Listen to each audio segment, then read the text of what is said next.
Yes, people, Wi-Fi boy. I'm going to start this video by saying thank you all for 500 subscribers. And we've hit the milestone at last, and we're on to 600 now. So yeah, today I'm talking about Arsenal's transfer window so far because I saw an interesting stat, and this prompted me to make this video.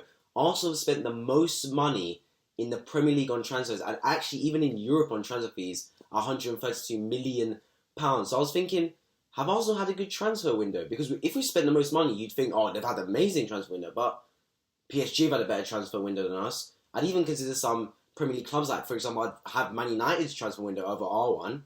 So yeah, I'm just going to talk about Arsenal transfer window so far and what we should do in the final week and a half or so until the transfer window shuts. If you're new around here, please consider subscribing on my new road to now 600 subscribers. So yeah, Arsenal's incoming so far, of course, it started with Lokonga, Tavares coming in, and then of course we signed Ben White, Ben White, Odegaard, and then Ramsdale, because Odegaard and Ramsdale came as a couple very close together. So yeah, 5 signings, a centre mid in Lokonga, a left back up in Tavares, which we did need to be fair, a centre back in Ben White, which I wasn't sure we needed, but when we loaned out Saliba, we definitely did.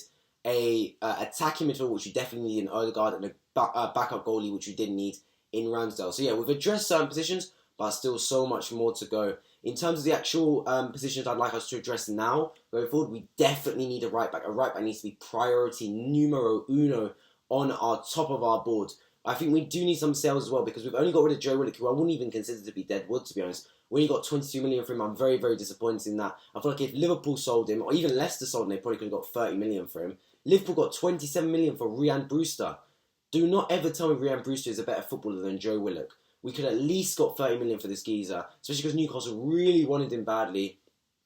But we only got 22 million, but that's for another day. Guendouzi we also got a little bit of money for, not enough to really consider it to be. It's probably negligible. I think it was around 5 to 10 million pounds. So we made about 20 to 25, 30 million in transfers coming in, and of course we spent around 129 million, which is big. So we do need to make some sales. I think top players we must sell this summer has to be Hector Bellerin. This man has to go, especially because you could actually get some money for him. 20 million, I reckon, is the easy money you could get for Hector Bellerin. Especially a Spanish club will take it for 20 million. I'm confident a Spanish club, maybe even an Italian club, will take Hector Bellerin for 20 million. Just because not only him as a footballer, he isn't as bad as a footballer as it looks. He gets exposed in the Premier League because of the intensity, but he's actually not that bad a footballer. And also he's got the brand with him. He's global. He's got that whole vegan movement behind him. You'll definitely be able to get some more from a business standpoint, he's a great player to have in your squad. So yeah, I can definitely see us getting Hector Bellerin for 20 million, and I'd be happy to sell him. Willian has to go. One way or another, Willian has to leave this football club this summer. He's bringing us down with his wages. If an MLS side can take him, that'd be beautiful. I'll just send him off to MLS, man. Let him do whatever he wants in America. That would be perfect. I feel like Renarson probably has to go. For me, I'd love if we sold him. And then obviously we've got some centre backs. For me, still, I'd probably... I don't know if I'd sell Rob Holding. I might sell him next summer. I think his time at Arsenal is coming to an end, in my opinion. I feel like next summer when Saliba comes back from loan, Holding needs to go out the door because we've got too many centre-backs at the club.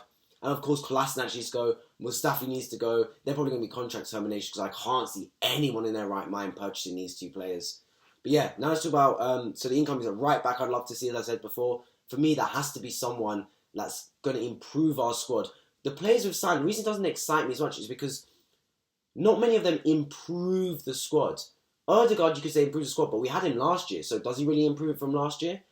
Ramsdale's a backup. Lokonga's a backup. Tavares is a backup. Ben White, okay, but does he look like he really improved it against Brentford on Friday? He's a prospect player for the future, don't get me wrong, but right now improving the squad, not one of those signings have done that. United bought Sancho, improves the squad. Varane improves the squad. We're signing backup players. I'd love if we signed a right back that improves the squad now. That's why I'm looking at someone like Serginho Dest. Barcelona are in financial troubles. If we can snap this geezer up, it's a hell of a signing. He's an exciting right back. He goes forward. He's a new mold right back from the new USA Academy, obviously. Soccer's going big time in the US now. And he's a new kind of product, along with Pulisic, Weston McKennie, for example. Serginho Dest will be a great signing for us, and I can see him fitting in the Premier League perfectly. Also, Barcelona struggles. Only around £27 million, I'm hearing. I'd rather spend the money on Serginho Dest than Aaron Ramsdale. So if we can spend 24 on Aaron Ramsdale, we can spend 27 on Dest. I'd love to see us bring this man in because he'd improve our squad dramatically off the bat. For me also, we do need a striker. But the problem with the striker is, with strikers it's a very sticky situation because, for me, don't spend less than 30 million, or even 40 nowadays on a striker. If you buy a striker, go big or go home. Because it never ever works out getting budget strikers nowadays. The only time I can really see it working is when Liverpool got Luis Suarez.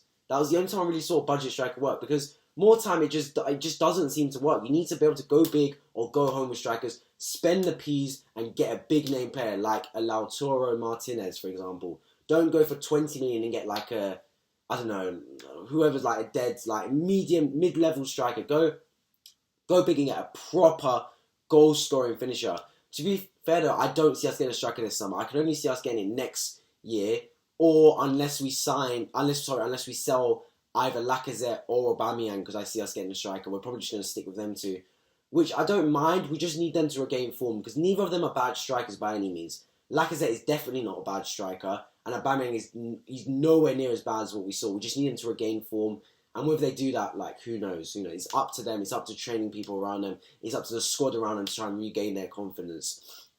So we need a right back. Striker I'd like to see, but it's unrealistic. And for me, one more position we definitely need another centre midfielder for me. Definitely need one more. Lokonga's a great signing for prospect, but we need established centre mid. I'm looking at someone like Aouar from Lyon, 25 million I'm hearing. Marcel Sabitzer from Leipzig, 25 million I'm hearing. Two players for 25 million, which dramatically improve our midfield. The game is lost in the midfield battles. I don't care what anyone says. Football is won or lost in the midfield battles. If you win the midfield battles, you win the football game 9 times out of 10. And we need a stronger midfield. Partey, hell of a midfielder. Can't stay fit though. How good is he if he can't get on the football pitch? Lokonga's a good kind of backup to him and can learn from Partey, but we need someone next to him. Xhaka, he's good dominating, but we need an improvement on him as well. Someone like Aouar, Sabitzer, someone to give him competition in midfield. I'd love, if we can sign a right back and a centre mid this summer, I am content. I am content with this transfer window. I'll give this a 9 out of 10. As long as we sell some dead players as well. But so far, this transfer window, I have to give it a 6.5 to a 7 out of 10. Because apart from Odegaard, who we had before, none of these signings really excite me. Ben White didn't excite me. Ramsdale didn't excite me. I don't know about you. Let me know in the comment section down below if you're Arsenal fans or also other fans what you think of the Arsenal transfer window. Because has this really excited you so far? We've spent the most money, but yeah, if you spend the most money, you're meant to be really excited. Like, wow, we spent the most money, we're ambitious. But there just haven't been ambitious signings. I don't know if that's just me, but yeah, that's just been my thoughts on the Arsenal transfer window so far. This season is drawing to a close now. Little time to go. We definitely need to sell some players and bring in a right back and centre midfielder for me. Let me know what you thought of the video. Let me know what signings you'd like to see Arsenal make and what sellings you'd like to see Arsenal make. And make sure to subscribe on my road to 600. I'll catch you guys in the next video.